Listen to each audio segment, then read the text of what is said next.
నమస్తే గురుగారు. నమస్కారం. గురుగారు, ఇప్పుడు ధనుస్సు రాశి వారికి శని వక్రగతి అన్నది ఎలా ఉండబోతుంది అసలు? తప్పకుండా అమ్మ. ఓం శ్రీ గురుభ్యో నమః.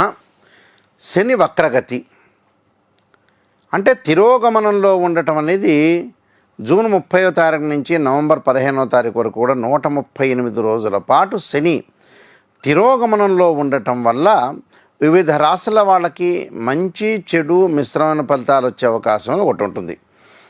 అంటే ఈ 138 రోజుల కాలంలో మనకి ధనుస్సు రాశి వాళ్ళకి కొన్ని ప్రత్యేకమైన విషయాలు చెప్పుకోవచ్చు. అలానే ఏదైనా సరే అంతరిక్షంలో కొన్ని గ్రహాలు అనేవి పరిభ్రమణం చెందుతూ ఉండగా ఒక గ్రహము దాని యొక్క వేగం తగ్గితే అది వక్రస్థితిలోకి చేరుతున్నట్టుగా మనకి ఆస్ట్రోనమీ చెప్తుంది. అంటే ఆస్ట్రోఫిజిక్స్ ప్రకారంగా ఏదైనా సరే కొన్ని ప్లానెట్స్ అనేవి రొటేట్ అవుతూ ఉండగా ఒక గ్రహము దాని యొక్క స్థితిని మార్చుకోవటం అంటే దాని వెలాసిటీ తగ్గితే అది రెట్రోగ్రేడ్లోకి వెళుతున్నట్టుగా మనకు తెలుసు. భూమి మీద ఉండే వాళ్ళకి ఏంటంటే ఆ గ్రహం అనేది వెనక్కి వెళుతున్నట్టుగా అర్థం చెప్పుకుంటాం మనం. అయితే ఇక్కడ కుంభరాశిలో పూర్వాభాద్ర నక్షత్రంలోనే అది ఆ రాశిలో శని కుంభరాశిలోనే ఉన్నాడు. పూర్వాభాద్ర నక్షత్రంలో 10 డిగ్రీల్లో వక్రస్థితికి చేరుకుంటుంది. ఈ వక్రస్థితి చేరుకోవటం వల్ల ఏమిటనంటే ఏదైతే ఈ వక్రస్థితి చేరటం వల్ల కొన్ని ఫలితాలు అనేవి విభిన్నంగా మారిపోయే అవకాశాలు ఎక్కువ ఉంటాయి. కాబట్టి ఈ శని సహజంగా గోచారిత్య 3, 6, 11 స్థానాలు సుఫలితాన్ని ఇస్తాడు. మిగతా చోట్ల మిశ్రమైన ఫలితాలు ఇస్తారు. మిగతా చోట్ల చెడు ఫలితాలను ఇచ్చే అవకాశాలు ఎక్కువగా ఉంటాయి. కాబట్టి this is the transit system అంటారు. ఈ ట్రాన్సిట్ సిస్టంలో మనకి ధనుస్సు రాశి వాళ్ళకి ఏ విధంగా ఉండబోతుందో ఒక్కసారి మనం పరిశీలన చేద్దాం. ఆర్థిక పరంగా ఉండే కొన్ని ఇబ్బందుల్ని కొంత శ్రద్ధ పెట్టాలి. ఎక్కడ కూడా డబ్బులు ఇవ్వటం కానీ అలానే అంటే ఎక్కడా ఇవ్వటం అని అంటే భార్యకో పిల్లలకో అన్నదమ్ములకో లేకపోతే అక్కచెల్లెలకో కాదు, ఎవరైతే బయట వ్యక్తులు ఉంటారో ప్రధానంగా వాళ్ళకి ఇవ్వటం అనేది జరగకూడదు. కొత్తగా వ్యాపారాలు ప్రారంభం చేయకూడదు. కొన్ని ఇబ్బందికరమైన వాతావరణాలు వస్తాయి. భాగస్వామ్య వ్యాపార విషయంలో కూడా కొంత శ్రద్ధ అనేది పెట్టాలి. ప్రతి దానిలో కూడా కొంత ఆచితూచి అడుగు వేయాలి. నిర్ణయం అనేది బాగా తీసుకోవచ్చు, కానీ ఆ నిర్ణయంలో కూడా అందరినీ ఆలోచన చేసి నిర్ణయం తీసుకొని వీళ్ళు ఒక నిర్ణయానికి రావాలి ప్రధానంగా. అలానే సహ ఉద్యోగుల యొక్క మద్దతు అనేది లభించే అవకాశం ఉంటుంది. కానీ బంధువులతోటి స్నేహితులతోటి కొంత అరకొరకుగా మాట్లాడాలి. అతిగా మాట్లాడటం వల్ల కూడా కొన్ని తగాదల గొడవలు జరిగే అవకాశాలు ఎక్కువగా ఉంటాయి. దానితో పాటు వివాహ సంబంధాలు కూడా దగ్గరికి వచ్చినట్టు వచ్చి వెనక్కి వెళ్ళే అవకాశాలు ఎక్కువగా ఉంటాయి. అంటే తొందరగా సంబంధం అనేది కుదిరే అవకాశం అనేది తక్కువగా ఉంటుంది. అలానే వీళ్ళ యొక్క ఆఫీస్లో వీళ్ళ యొక్క స్థానం అనేది బలోపేతం అవుతుంది. ఆఫీసులో పనులలో విజయాన్ని పొందే అవకాశం ఒకటి ఉంటుంది వీళ్ళకి.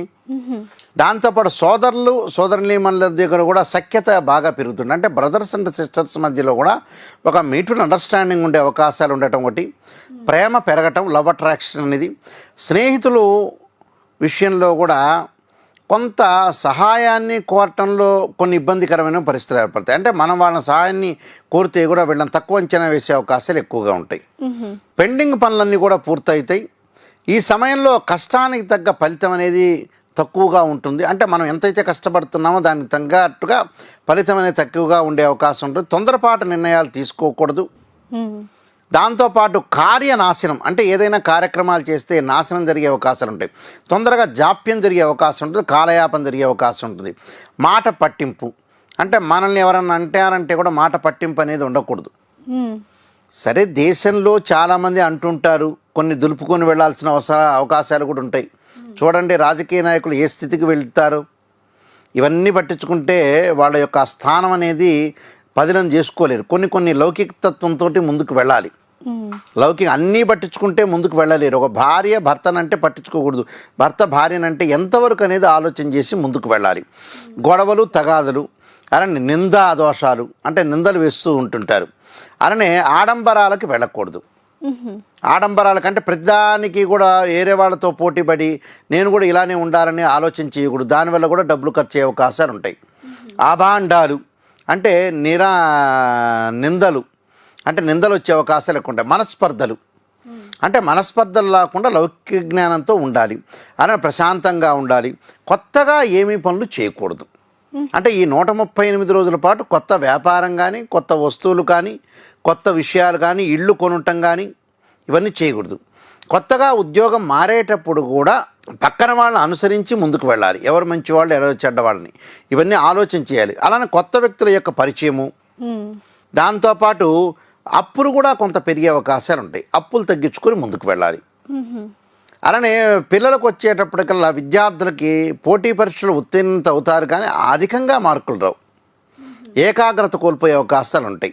స్త్రీలకు ఉన్నతమైన భావాలు కలుగుతాయి, కానీ ఆచరణ యోగ్యంగా ఉండే అవకాశాలనే లేవు. అంటే ఏది కూడా ఆచరణ చేయలేరు వాళ్ళు. అంటే నేను చేయాలనుకుంటాను, కానీ కాలయాపన జరుగుతూ ఉంటుంది. దానివల్ల ధనుస్సు రాశి వాళ్ళు ప్రత్యేకంగా కొన్ని పరిహారాలు చేసుకుని ముందుకు వెళ్ళాలి. ఎలాంటి పరిహారాలు చేసుకుంటే మంచిది గురువుగారు? తప్పకుండా వాళ్ళు పరిహారం చేయటానికి ముందు ముఖ్యంగా ఆరోగ్యాన్ని కొంత కాపాడుకోవాలి. దానికి శరీరే జర్జరీభూతే వ్యాధిగ్రస్తే కళేబరి ఔషధం జాహ్నవీతోయం వైద్యో నారాయణహరి అనే మంత్రాన్ని రాహుకాలంలో దీపం పెట్టడం, అలానే ఆదిత్యాయ సోమాయ మంగళాయ చ బుధాయ చ గురు శుక్ర శనిభ్యచ్చ రాహవే కేతువే అనే మంత్రాన్ని శనివారం పూట నవగ్రహాల యొక్క ప్రదర్శన చేయాలి. ప్రదర్శన చేయటం ఒకటి, నల్లని ద్రాక్షారసంతో శనికి అభిషేకం చేయటం చాలా మంచిది. ఇవన్నీ కూడా చేయటం వల్ల వాళ్ళకి మంచి ఫలితాలు జరిగే అవకాశం, కాలయాపన జరగకుండా ఉండే అవకాశం ఉంటుంది. కాలయాపన జరుగుతుంది అని అంటే కొంత జాగ్రత్తగా ఉండాలని అర్థం. విఘ్నం జరిగే అవకాశం ఉంటుంది, కాబట్టి విఘ్నేశ్వరుని కూడా ఆరాధన చేయొచ్చు. చాలా చాలా ధన్యవాదాలు గురుగారు. నమస్కారం. ఇప్పుడు ఆపరేషన్ లేకుండానే మోకాళ్లకు ప్లాస్మా ట్రీట్మెంట్, మీ ఆర్థోపెడిక్ సమస్యలన్నిటికీ రోబోటిక్ టెక్నాలజీ ద్వారా తక్కువ ఖర్చుతో శాశ్వత పరిష్కారం, ఫ్రీ కన్సల్టేషన్, ప్రతి ట్రీట్మెంట్ పై 20% డిస్కౌంట్. ఈ ఆఫర్ కొద్ది రోజులు మాత్రమే, త్వరపడండి. V9 hospitals 9281465842